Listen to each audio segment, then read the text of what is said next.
बात अब पाकिस्तान की करेंगे, जिसको राजनाथ सिंह ने बड़ी चेतावनी दी है। राजनाथ सिंह ने कहा कि सीमाएं कभी भी बदल सकती हैं, कौन जाने कल सिंध फिर से भारत में आ जाए। राजनाथ सिंह ने यह भी कहा कि सभ्यता की दृष्टि से सिंध हमेशा भारत का हिस्सा रहेगा। सिंध पर राजनाथ सिंह का यह बड़ा बयान।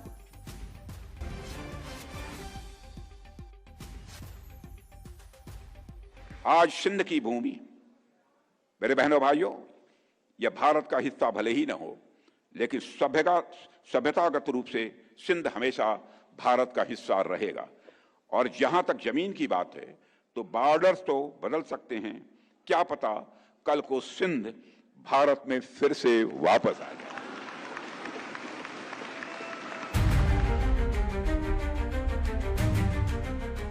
पीओके को लेकर रक्षा मंत्री के लगातार बयानों की कड़ी में ये ताजा बयान आया है।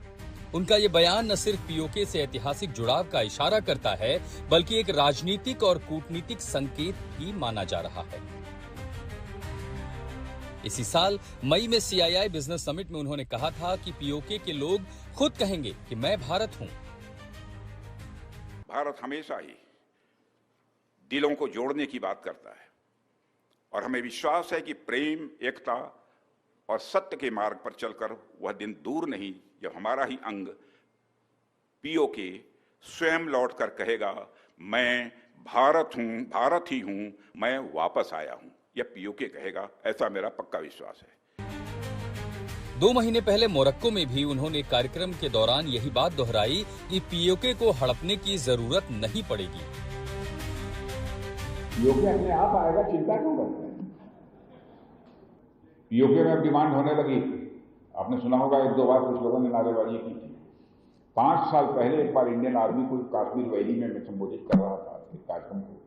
उस समय ही मैंने कहा था कि पीओके को आक्रमण करके हड़पने की जरूरत नहीं पड़ेगी।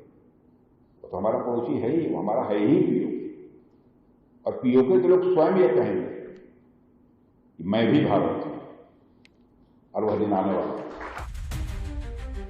राजनाथ सिंह का ये बयान देश की उन राजनीतिक आवाजों में फिट बैठती है जो कहती है कि विभाजन के समय खोए भूभागों का इतिहास अभी भी भारत की पहचान में जीवित है। दूसरी ओर ये पाकिस्तान को बताने का एक कूटनीतिक संकेत भी है कि भारत की आत्मा सिर्फ वर्तमान सीमाओं तक सीमित नहीं है।